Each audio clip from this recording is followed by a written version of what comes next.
Today we are very privileged to have with us a gentleman from Sacramento area, Mr. James Feeney. Mr. Feeney spent most of his price system career as an electronics technician, and you probably would remember him during the 1960s. He orchestrated the revival of the TechNet Ham Radio Group. Mr. Feeney today is going to introduce to us a model of the American free enterprise economy that will hopefully stimulate your thinking and give you a new perspective maybe on the situation that you find yourself in. And without further ado, I'll present to you Mr. James Feeney. Now, Okay. Well, good afternoon or good evening. I'd like to, it's the stupid economy is the title of this talk. Now, you had a talk here recently, I understand, with a slightly different title, but using the same words. So the first thing I should do here is explain this title and its origin. Just a little review. In the last presidential election campaign, the Clinton people criticized the incumbent Bush for running off all over the world, pushing his new world order, instead of attending to affairs here in the United States. And thus they said, well, we're just going to coin this bumper sticker here, and attack him and say, it's the economy, stupid. And so their criticism had the ring of truth, considering the long list of ailments that was afflicting the economy. And the president's duty, they claimed, was to do something about these illnesses. And that a new man in the White House was needed to, in quotes, fix the economy. But is there anything wrong with it? It is my contention here that there is nothing at all wrong, and that what we see all around us is normal and natural.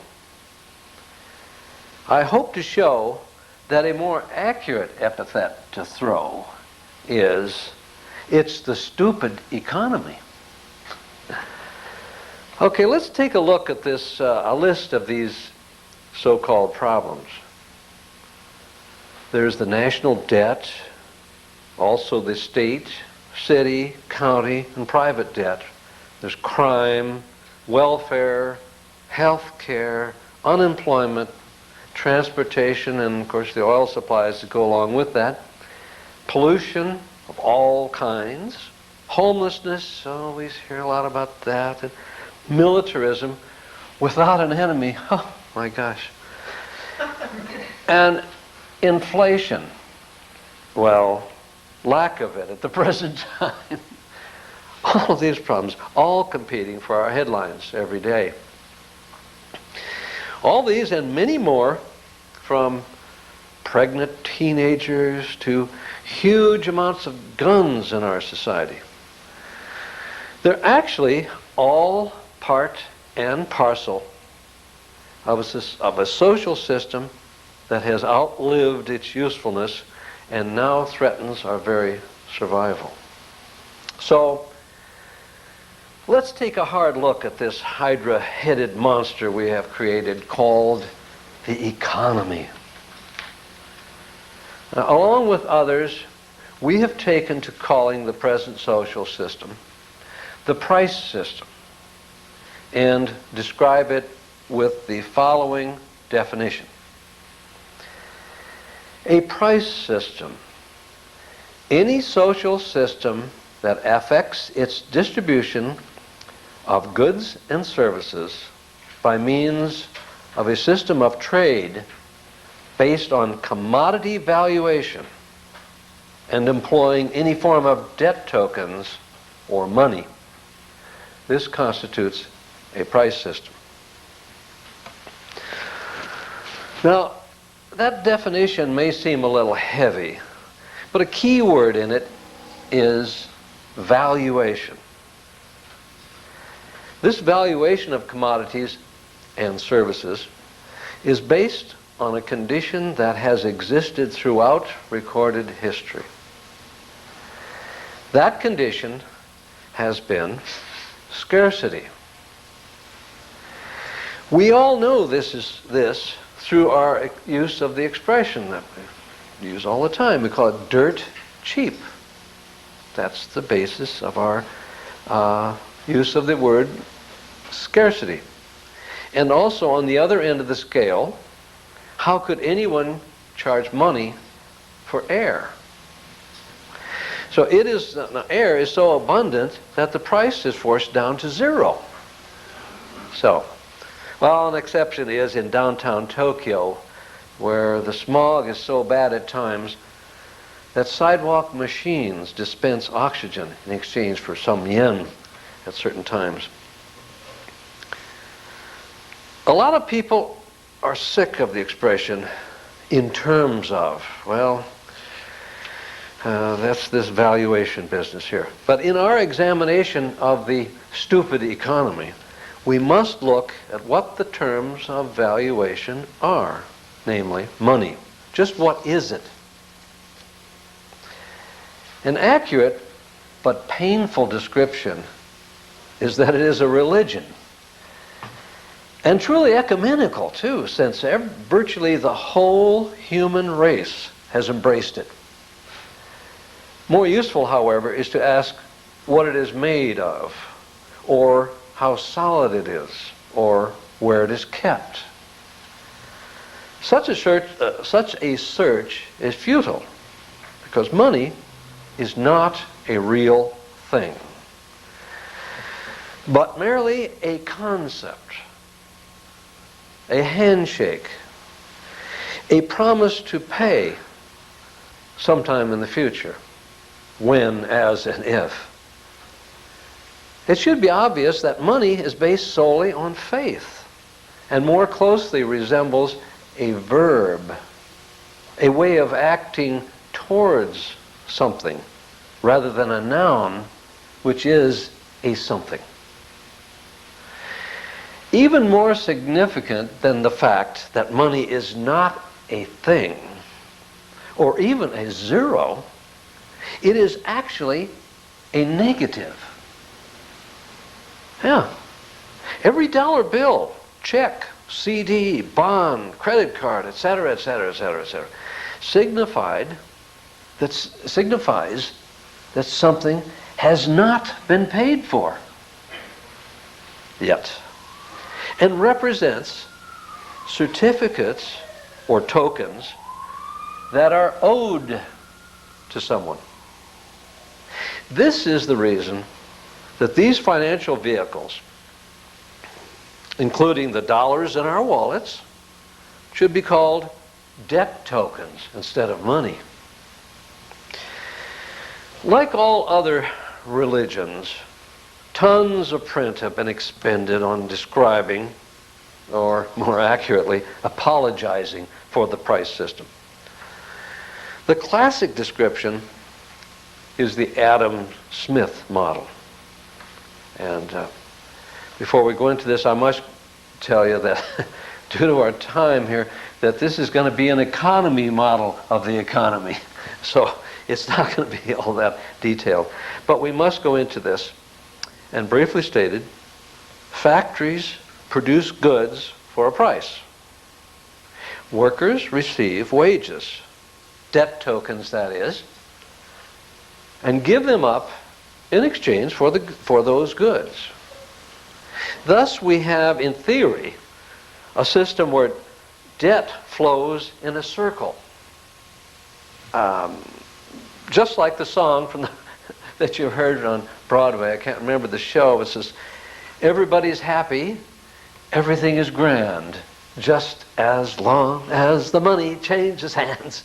It's a wonderful song, I love it.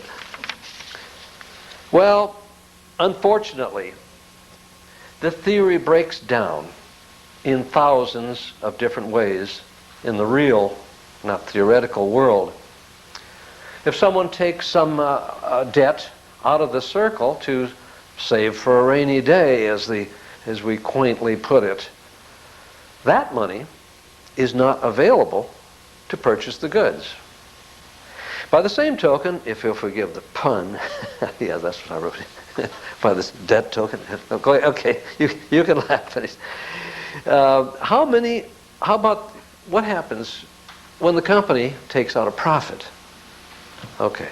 Another thing is, if a new person is born, do all the other members of society chip in a little so that little tad can have entrance to the circle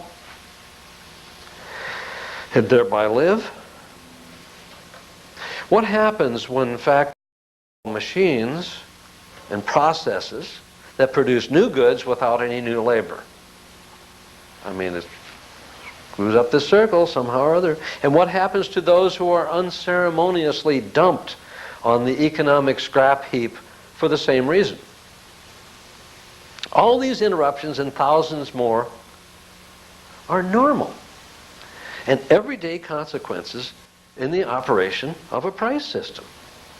There is nothing at all wrong. It's just the stupid economy. Well, how to keep such a Rube Goldberg contraption going was really not much of a problem. You see, it was and is handled very easily by merely inserting new debt into the circle. No problem at all. As we have already discussed, money is not a real thing. So there is no limit to how much we can print. It has no constraints in the physical world, since it's not in the physical world. Only the faith and credulity of the people pose any limit at all.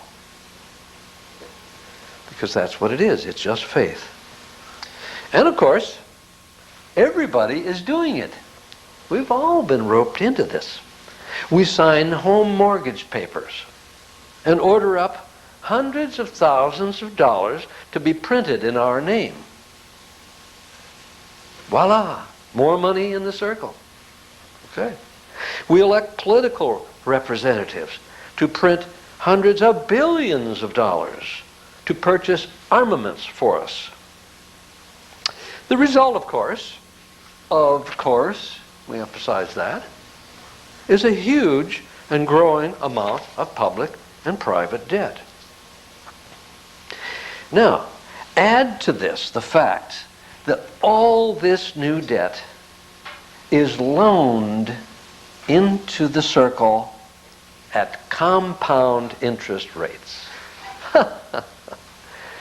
That means automatically that its rise has to be at an exponential rate, not just a linear rate, but as an exponential, a compound interest rate, as they say. And it is now zooming almost straight up towards the sky. Now, we should not be surprised, because increasing debt is an absolute requirement of the stupid economy. Another part of the economy involves the flow of goods and services.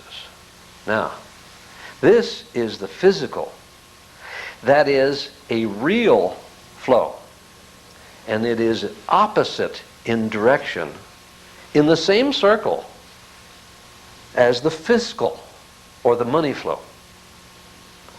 We hear it most often called the market, and usually with a reverence and the reverent tone in the voice. The market, the free market, as they sometimes say. How they can say that is beyond me when, well, you just take out the R and you know what they're really saying. The free market, the fee market. Now, some people call it a distribution system, but it is not and was never intended to be. Now, there's a reason for this, a fundamental reason, several of them, but one of the reasons is, I think it's basic, is that if something is produced in abundance, the price becomes dirt cheap and becomes lower, therefore, than the price of the wages and supplies to produce it. So who's going to continue this? Long before everyone in society has one of these things, no matter what it is, could be food even, the manufacturer is forced to quit making it. So much for a distribution system. The market protects itself. You see, that may be too bad. It's too bad. That's all you can say. But the first and foremost requirement of the market is to make money, not distribute things. You just can't do business when you have abundance. But we also, by the same token, must get over the notion that the industrialists are bad guys that want to build things that wear out, to deliberately get us into wars or pollute and pillage the planet. You see, the real boss is not them. It's the stupid economy. So what happens when this only limit on this business happens? The faith and credulity of the people is stretched so far that it snaps. When the debt creation on the stock market reached that point in 1929, we had what was called a crash. Everyone simply picked up their marbles and left the game. The fiscal circle was broken. Well, no harm done. After all, it was only money and made out of nothing, and it just went back where it came from. If we look at the real world, however, that's a different story. And there, if we examine it, nothing at all happened. Well, think of it. There were no reports of smokestacks falling down. There were no reports of automobiles stopped running or machinery breaking, and no crops failed, no radio tubes burned out, nothing. And the real world happened. Nothing at all.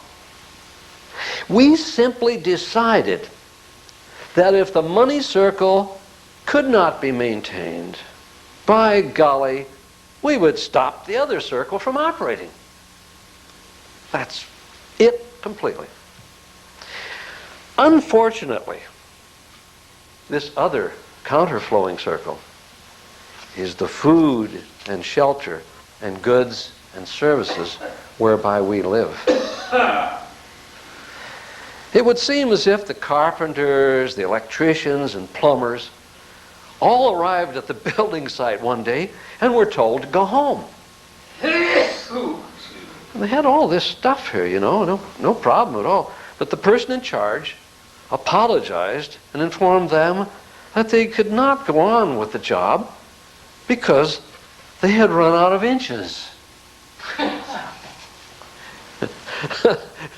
Simple as that.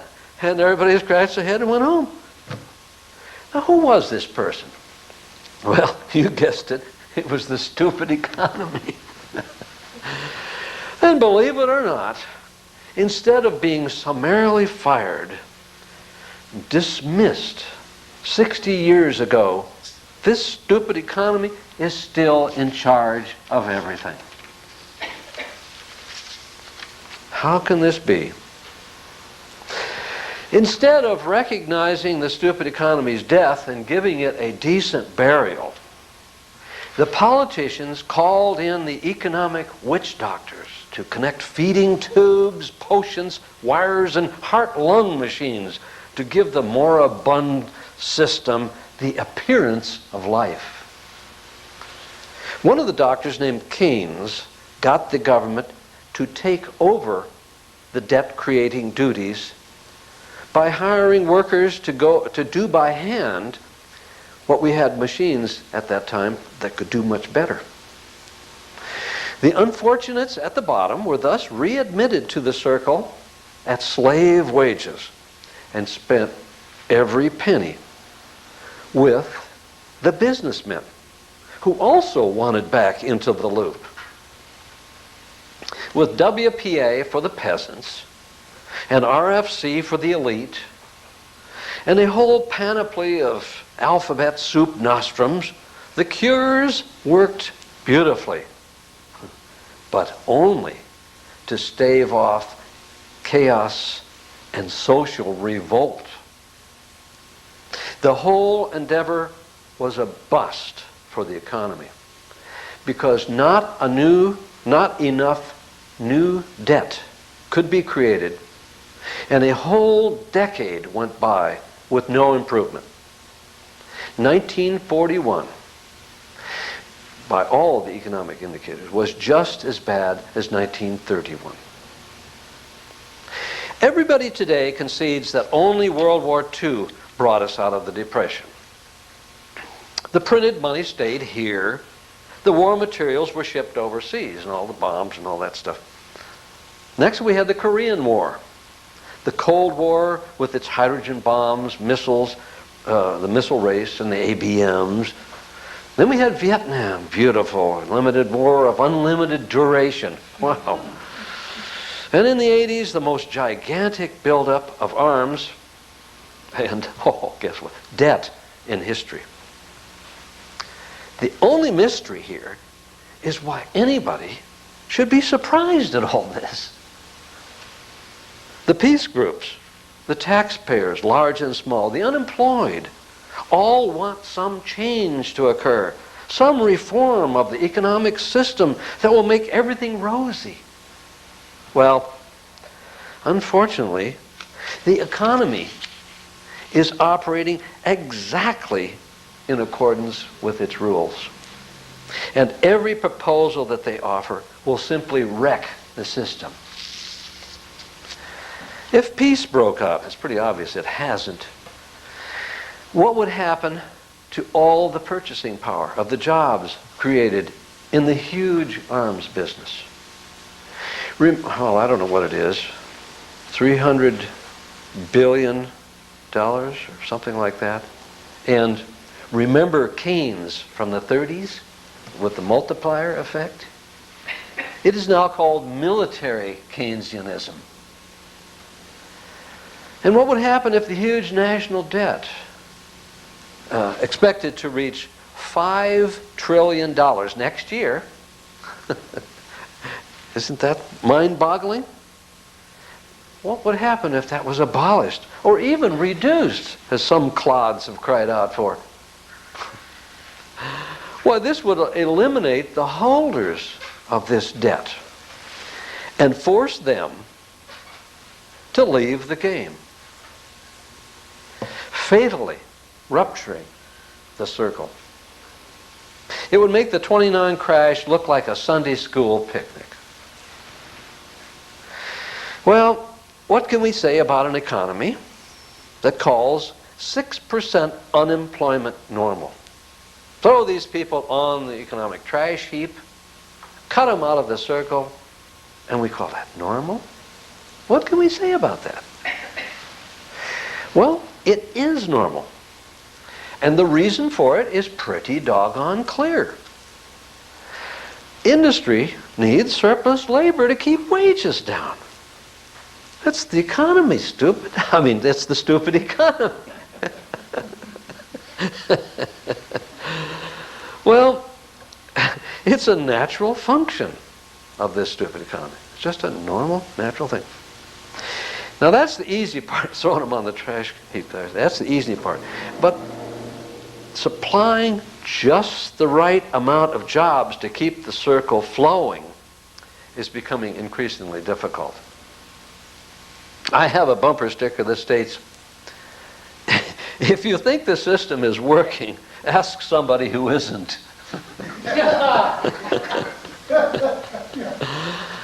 Well, where are all these jobs that the leaders say we need going to come from?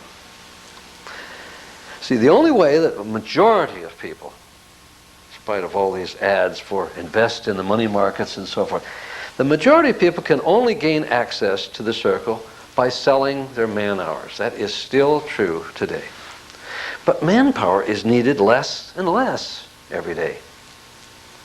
98% of all labor today is supplied by machines. We don't even use a hammer to drive nails anymore. We use nail guns. Pow! I mean, ridiculous. And now we have, even human beings used to push the buttons on the machines. Now we have given over the control of machines to computers. Bad news for employment.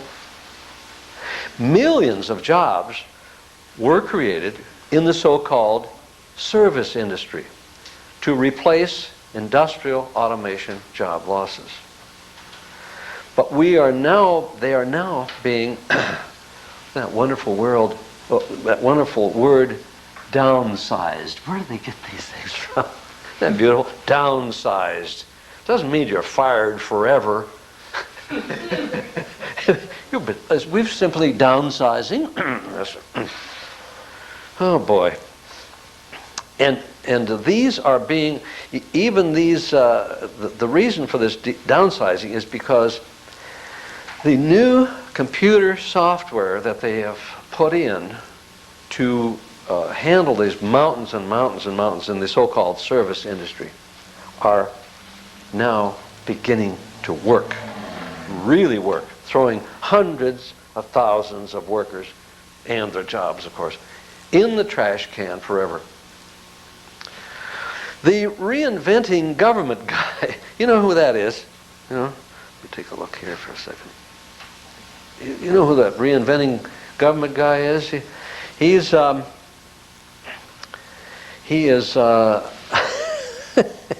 he's actually proud of the fact that they are eliminating 500,000 government jobs by next year. Isn't that mind-boggling? Now, no wonder they're talking about job retraining. Whatever. Boy, job retraining. But the fraud of job retraining is becoming clear to everyone. Retraining for what? Even the ordinary guy on the streets is beginning to see through that one. The most readily available career opportunity for our youth today is crime. That's it. Over 90% of all crime is for monetary gain. And it is frowned upon mostly because it does not generate new debt. Drugs, however, now that's another story. Like any other business, billions in money flow is generated. In addition, a multi-billion-dollar industry, a bureaucracy with tens of hundreds of thousands of jobs has grown up to combat it. God, what a tragedy for the stupid economy if they ever succeeded. Boy, the health insurance crisis is another normal and natural part of the stupid economy. Well, the fact of the matter is, nobody needs health insurance at all. Not at all. On the other hand, everyone needs health care.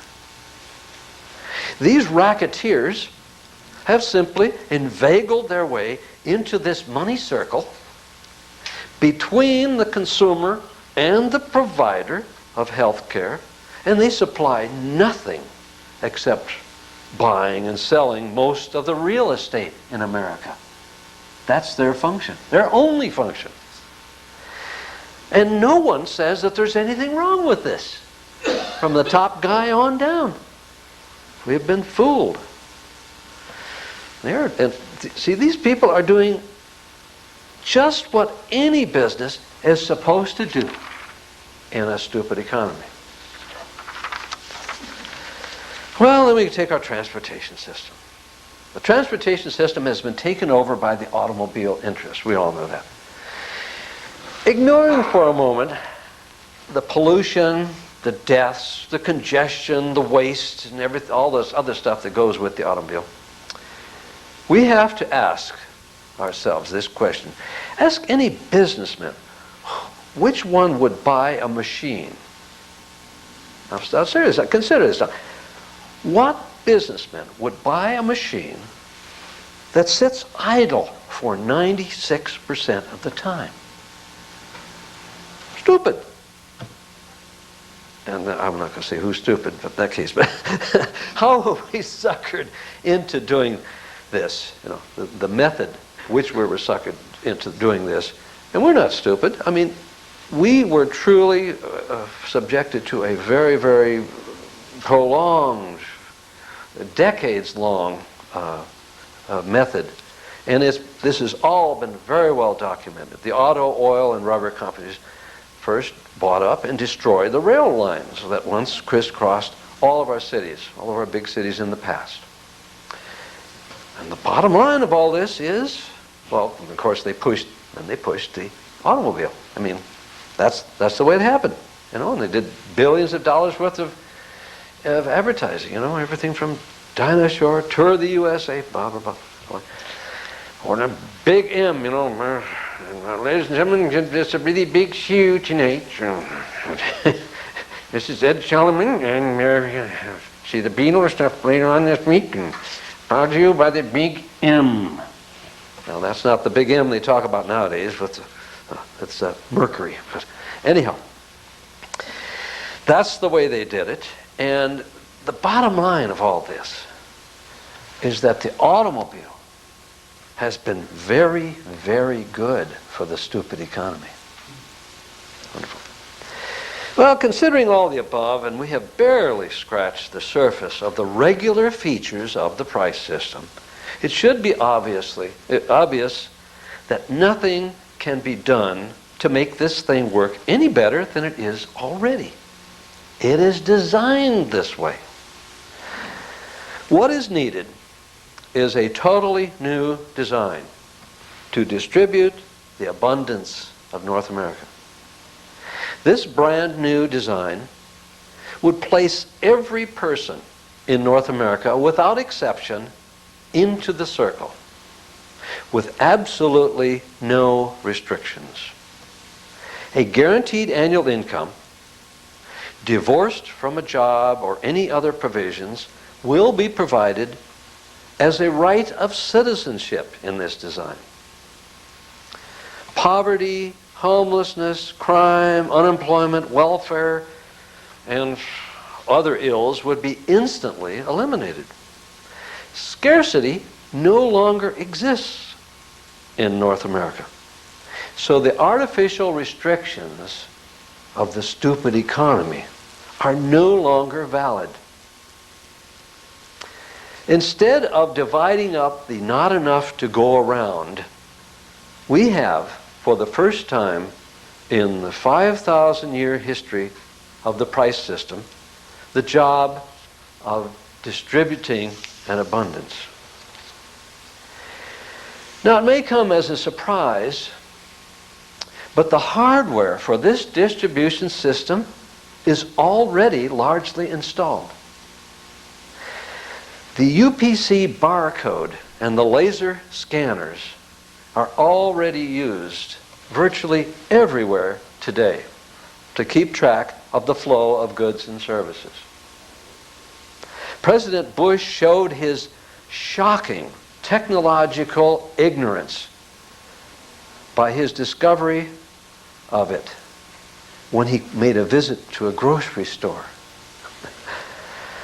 But his design is not quite complete yet. All that remains to be done to make this into a distribution system is to replace the dollars with energy units, as advocated by Technocracy 50 years ago. The so-called leaders, however, are mired in the past price system thinking. Bush didn't know it at the time, but he accurately described it as voodoo economics.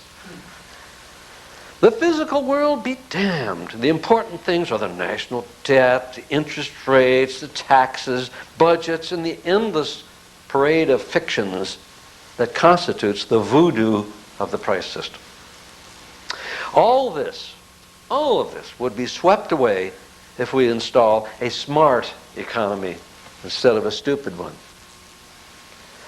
Now, we could go on with many more examples of the failures and inadequacies of the price system, and more reasons why it is increasingly out of control.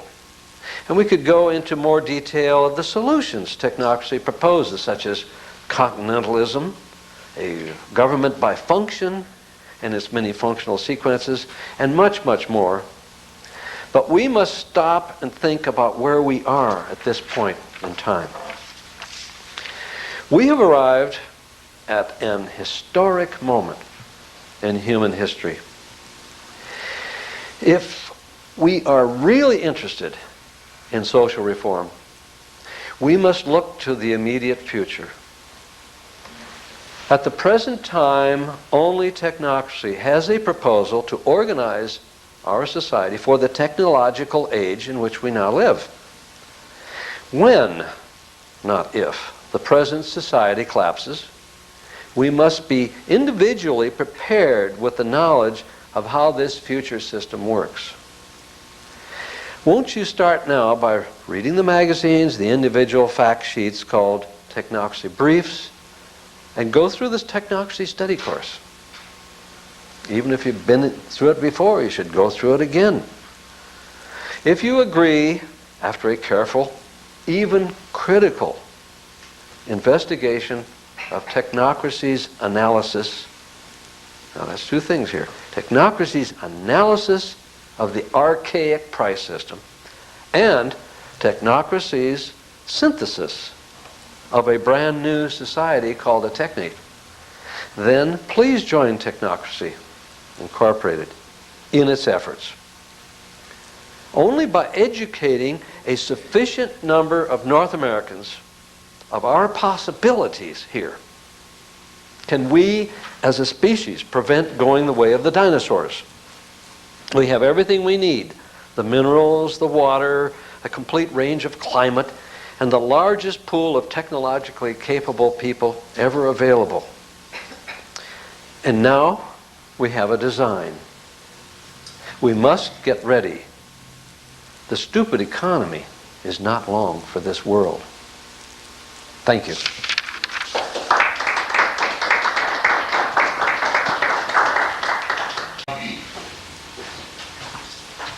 I'll give you a few moments to write out your questions from the notes you took. And I just wanted to mention one thing.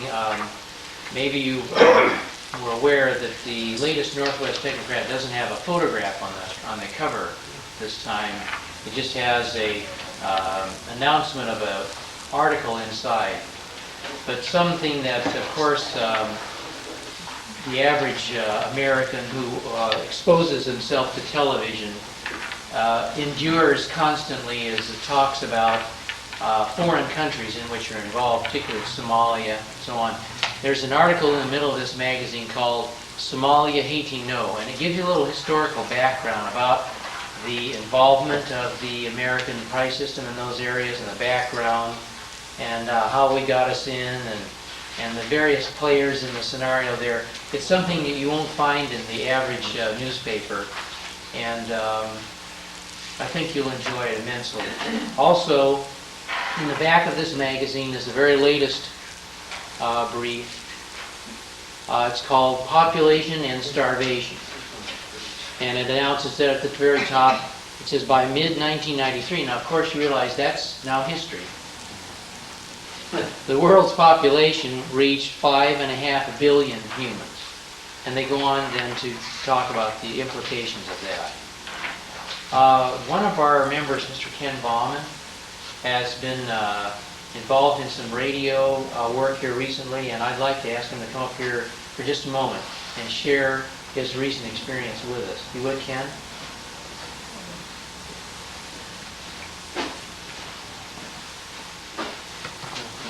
I don't, you can all hear me without the mic, can't you? And the mic can too. Okay. The tape can. And the tape can too. And the tape can? You're pretty loud. Yeah, I know, I'm called a lot now. A few months ago, well, about a year ago, I've told some of you about this already, so you know the story. About a year ago, I started volunteering for a radio station that broadcasts exclusively to blind people. You have to have a special receiver to even receive the station. Well, last summer, while the guy was on vacation, I was asked to read the Time magazine for an hour, in addition to reading the newspaper that I read in the morning. So I read the Time magazine. When he returned from vacation, they asked me to read a magazine called The Economist. And I said, that's fine, I'll be glad to do it. We put these magazines on tape, by the way. And it's an hour-long session. I said, will it be all right if I read a little bit from the Technocracy magazines from time to time? And I gave him a copy to look over, and he said, yeah, it's all right, just don't read too much of it, just read a little of it. Well, I've been reading The Economist now for about 6 months, and periodically, not every week, but occasionally throwing in a little blurb from the magazine. About 2 weeks ago, the gentleman that runs the station said, we'd like you to quit reading The Economist altogether and give us an hour of technocracy literature if you can. And I said, great, I'll be glad to. I wanted to run up and grab the guy and hug him. But that's the story. So if anybody has any literature, any information they'd like to give me, I'd be more than happy to take anything. Thank you. I think that may be the most encouraging thing I've heard in the last couple of months. And I had noticed, the reason I mentioned about this magazine is that these articles, you know, that relate to things that are on the television that people have in the back of their minds, even as much as they'd like to block it out, make a good introduction to people that of course, they really want to know, why are we over there in the first place? And a lot of them I was able to capture with the fact that, you know, there was an enormous oil reserves just off the coast there that a couple of large oil companies had gotten leases signed by Mr. Mohammed Adid's adversary, had signed these leases, and Mr. Adid had not. And of course that eventually led to their putting a price on his head, which by some miracle the man has managed to avoid getting himself assassinated by the United States Army. And now, in fact, I think they've thrown in the towel and decided that they can't assassinate this guy. I don't know what the oil companies are doing. The interesting thing would be to know whether or not Adid finally got the light and decided to sign leases with these same oil companies himself. I don't know. It would be interesting to know what the real scenario is there. And that, of course, is something we have not heard on the television.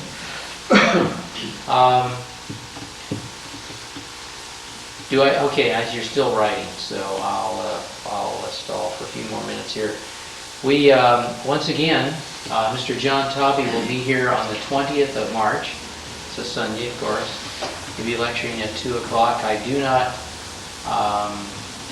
have the title of his lecture.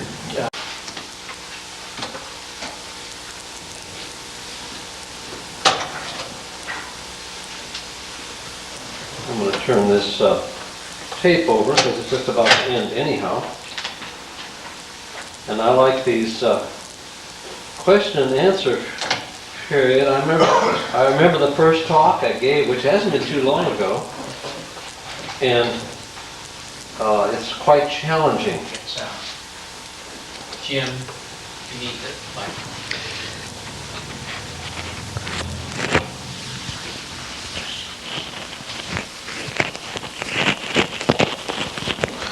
The first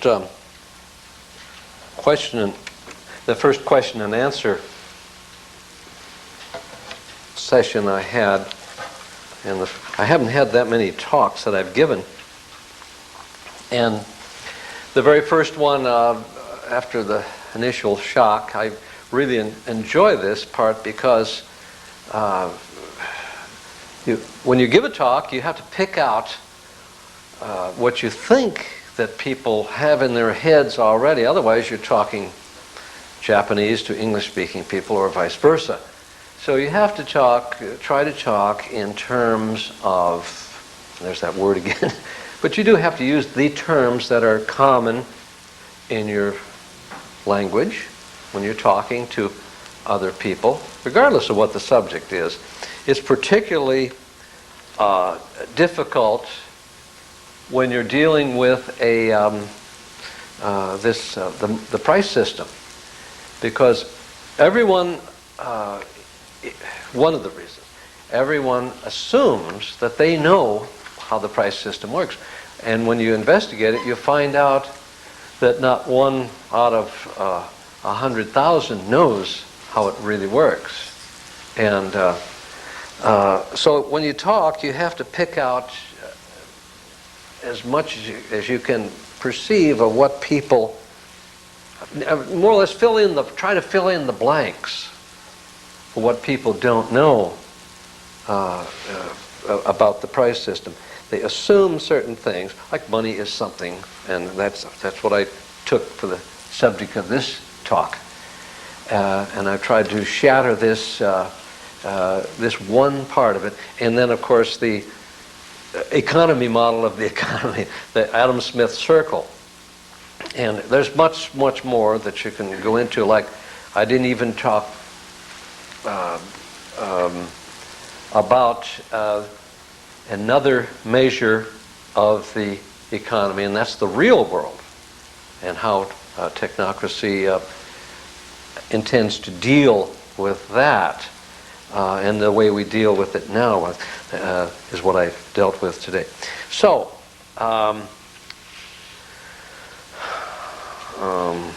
let's take some of these questions here.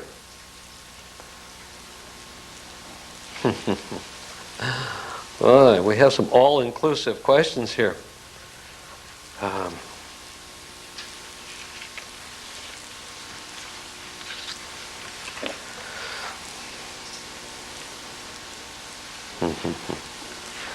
Well, this is the easy one. What are our educators going to teach the unemployed new skills?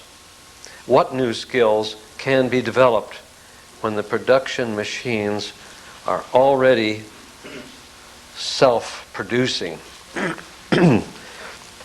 Well, it was written under duress here. I can understand what the question is here. It's where are these new skills, and what will these new skills be?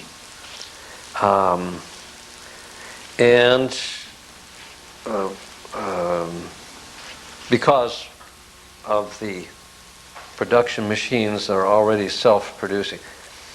That's very close to what is happening. What we have today is, you still hear a few whimpers about, quality control. We need skilled workers, because we've got to put in these highly intricate things, and we need skilled people to do this. And we hear that automation has done this and this and so forth, but we still need these skilled workers. Well, what has happened is that things turn out exactly the opposite of what you would guess. Like the authors of 1984, they said that Big Brother is going to watch over you, where they'd have these television things watching the people. Well, as it turned out exactly the opposite. What you did was to make the television so attractive that the people watched it. You see? But the effect was exactly the same, and even better, and very practical, because it takes a lot less software, very few people have to run the thing, and you can get people to think exactly, and you get them to willingly participate in their own brainwashing, which of course we find out is the only way brainwashing works, when you willingly give up your mind. And so the skilled workmanship, see, is another area where things turn out exactly the opposite. Instead of having skilled workers put something together, you made the product and designed it in such a way that it just snaps together, and you didn't even have to know how to use a screwdriver. Out the window goes all the skilled workers involved with that process. And now we have just a very, very few people designing a machine with what they have CAD and CAM, they call them. It's just computer-aided machines and computer-aided design, and I don't know how many, and all of these drawing processes. They're all and a few people, a few smart cookies, can design castings and everything that make these things out of plastic or whatever material, so that as it comes along, the parts just go snap in. So you can ship the job to Mexico, where you have people that don't even have to speak any language, let alone English, and they can sit there and they can just put these things, together. And if even that is needed to be done. So that's the answer to this question. That's the new skills. I think they call it downsizing.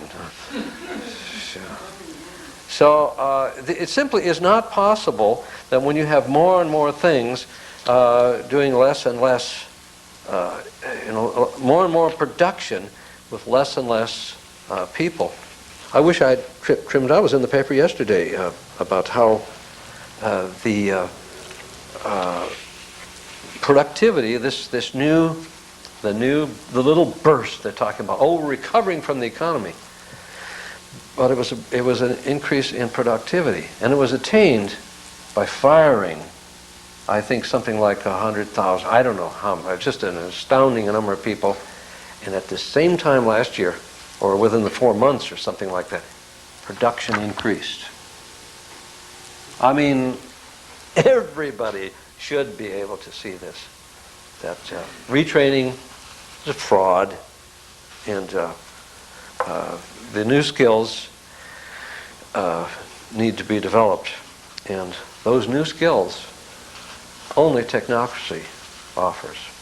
Only Technocracy. Because Technocracy proposes to have an education system that will train people how to live rather than earn a living. And that's what we need desperately, as the recent break-in here illustrates, as all the crime and all this stuff that's going on. I mean, you got a bunch of millions upon millions of young, healthy, energetic teenagers, and don't give them something to do. It's a recipe for disaster. They didn't have any in previous to our present price system economy, which is about 5,000 years old. They didn't have such a thing as juvenile delinquency. The reason for that was that there were no juveniles. You were either a child or an adult, and they had a ceremony centered around puberty or somewhere in that area, and they were given some kind of a reminder, a very physical, painful reminder that you were not a child anymore. And from then on, you were an adult and you went by the adult rules. We have in our wonderful society, the price system society, chucked all that aside, and we are suffering the consequences for it. We must design a society for people rather than the market and all these other things. So, we do need new skills, and we are sadly, we have never ever has there been a people in the history of the world so unprepared for their future. There has never been anyone ever, no society ever has been so unprepared. We have a situation where when we came to this country 400 years ago and took over this land, we had a society where these people knew everything. Their education system involved teaching their children everything that they needed to know. They knew how to make the stone axes. They knew how to survive by themselves in the wilderness. They could, we know that the winter we're having this year, and they actually lived and prospered during that time. So, we are just not prepared for the time that we live in, let alone the future. So our educators have a big job. We must teach people how to live rather than making a living. Now the question here. What about income for illegal immigrants?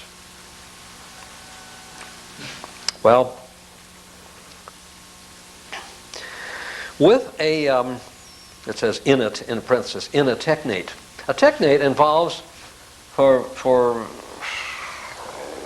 quite a few reasons, the whole continent of North America and a little portion of South America.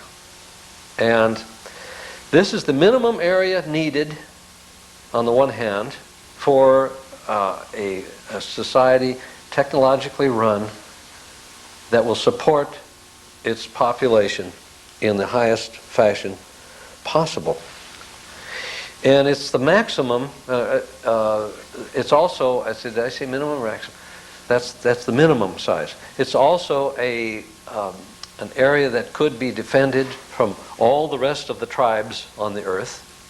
And we could have, of course, anybody should know that our biggest arm of our Defense Department should be the Coast Guard. But we'll have to do a little thinking about that. All those things go along with the concept that technocracy has invented called continentalism. Now this is to chuck in the ash can of history the relatively new concept of nationalism. Nationalism hasn't been around all that long. The tribal system of Africa, for instance, the white man's juju of nationalism was more powerful than the local tribesman's juju of throwing the bones on the ground there and saying, "Oh, we got to fight them short people over there." So, but at least they had to go over a mountain or over a river or something. They had to go to some physically different place in order to make trouble and for each other. And they had their methods of struggling and surviving and doing quite well, thank you, until the white men, the white Europeans in the mid-1800s decided, no, they're going to take a sample from us. They're going to have nationalism, even though they had 100 years wars and they had horrible things as a result of nationalism in Europe. They called themselves civilized. We're going to civilize those blacks down in Africa. So they decided, they just drew these lines, and they drew them right for their various purposes, minerals and other things that are not connected to the real world. So they decided to impose nationalism on, and you can open the paper today and see the results that have been going on continuously from when we first sliced up. Our predecessors in Europe sliced up the continent of Africa, and we, of course, did the same thing. We carried that over to the North American continent and wiped out the tribalism that was there. And we're seeing the last whimpers of resistance right now from southern Mexico.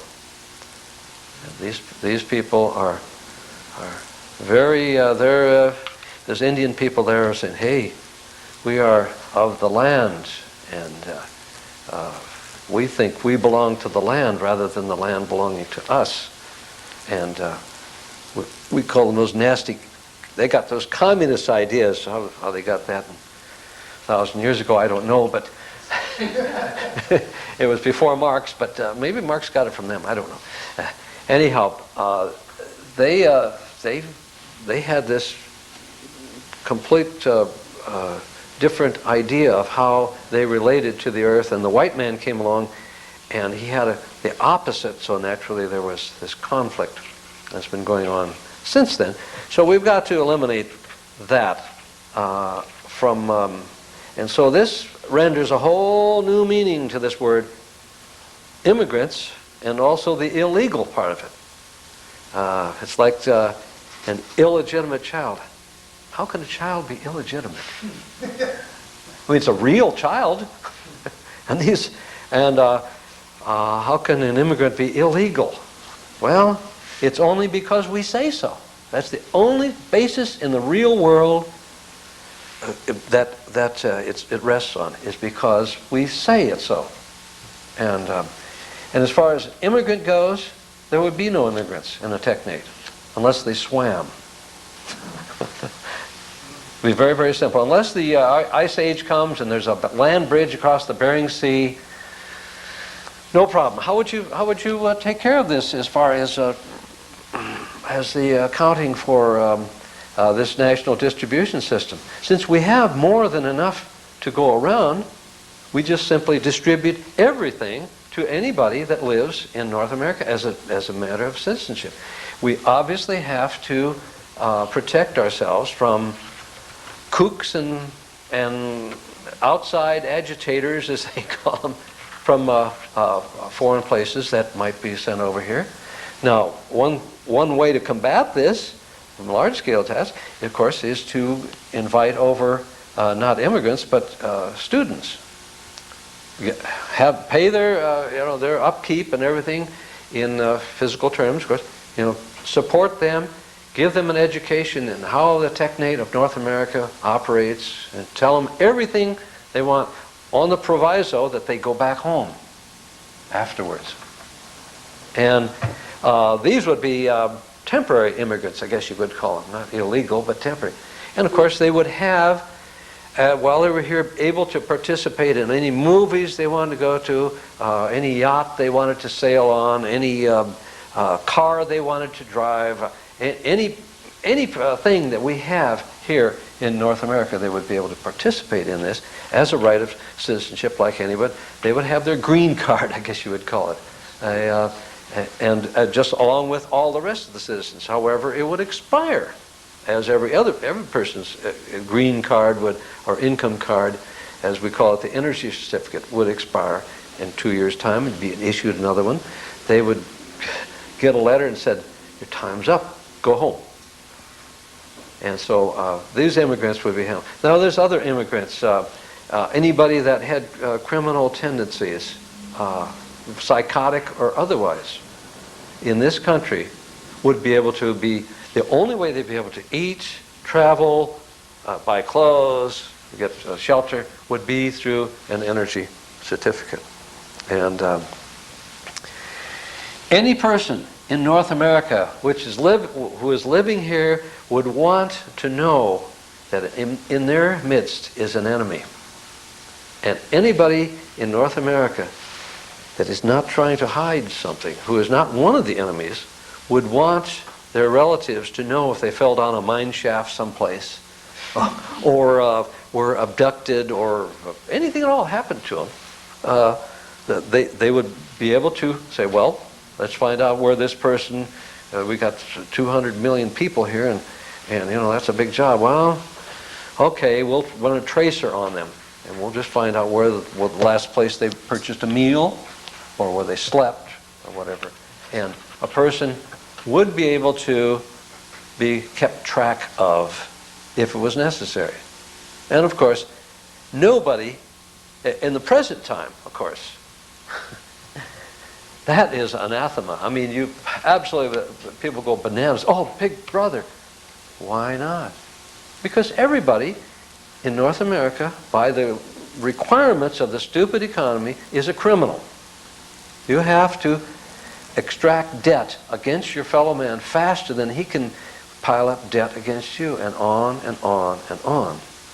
You are victimized from morning to night by either an employer, or you are the employer. You victimize your employees. It's the rules of the game. There's nothing bad about it. It's just the way things are. We think in terms of scarcity.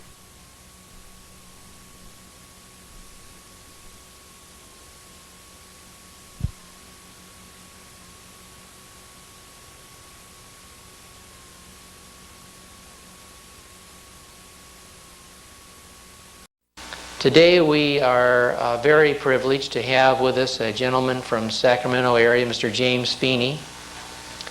Mr. Feeney spent most of his price system career as an electronics technician, and you probably would remember him during the 1960s. He orchestrated the revival of the TechNet Ham Radio Group. Mr. Feeney today is going to introduce to us a model of the American free enterprise economy that will hopefully stimulate your thinking and give you a new perspective maybe on the situation that you find yourself in. And without further ado, I'll present to you Mr. James Feeney. Now, Okay. Well, good afternoon or good evening. I'd like to, it's the stupid economy is the title of this talk. Now, you had a talk here recently, I understand, with a slightly different title, but using the same words. So the first thing I should do here is explain this title and its origin. Just a little review. In the last presidential election campaign, the Clinton people criticized the incumbent Bush for running off all over the world, pushing his new world order, instead of attending to affairs here in the United States. And thus they said, well, we're just going to coin this bumper sticker here, and attack him and say, it's the economy, stupid. And so their criticism had the ring of truth, considering the long list of ailments that was afflicting the economy. And the president's duty, they claimed, was to do something about these illnesses. And that a new man in the White House was needed to, in quotes, fix the economy. But is there anything wrong with it? It is my contention here that there is nothing at all wrong, and that what we see all around us is normal and natural. I hope to show that a more accurate epithet to throw is, it's the stupid economy. Okay, let's take a look at this, a list of these so-called problems. There's the national debt, also the state, city, county, and private debt.